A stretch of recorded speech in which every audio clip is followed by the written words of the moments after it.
Further remarks? The good member from the 19th District, Representative Walsh. Thank you, Madam Speaker. This is a great amendment. Please vote yes. Vote yes, especially, Madam Speaker, if you want to send the right signal about how we're handling the culverts and the culvert replacement that we need to do around the state. Madam Speaker, I could talk to you for hours about the court injunction that's driving this project. You would throw something at me if we talked about it in the depth I know it. It is a complicated legal matter. Of course, a very high-profile lawsuit initiated by some of our native tribes about the blocked culverts. And as a part of the lawsuit, we are under an obligation to unblock those blocked culverts. We've been dealing with this issue literally for decades and intensely for about 10 years, maybe 8 years. And we've had different plans. I mean, it's expensive to replace all these blocked culverts. Anybody who's driven around the so-called injunction area, which is largely kind of Puget Sound and then a little bit south and west of there, you've seen the construction. I mean, the jobs are going on. The projects are going on right now. It's expensive. The chair of the Transportation Committee will also start throwing things at me if I remind everyone that we had a plan to do it for about $4 billion.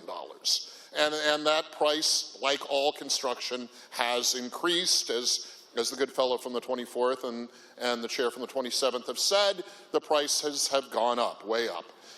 And now we're looking at, we don't know what, 8 billion, 10 billion. It's kind of like that bridge going across I-5. The billions are racking up.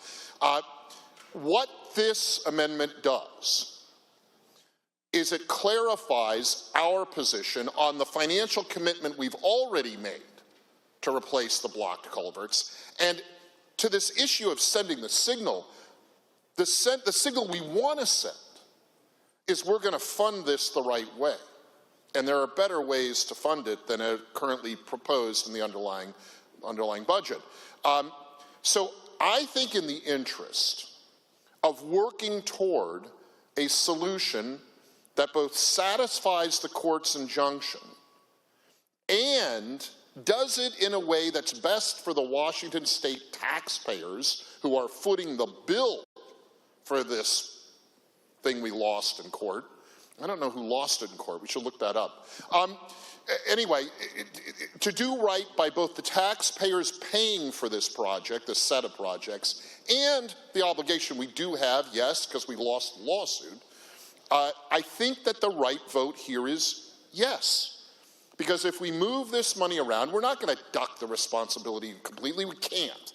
But if we move the money around into what I would characterize as an other, perhaps more linear path to funding the projects, I think that sends the exact signal we want to send to the court and to the tribal groups that started the lawsuit about how we can finally get this thing finished.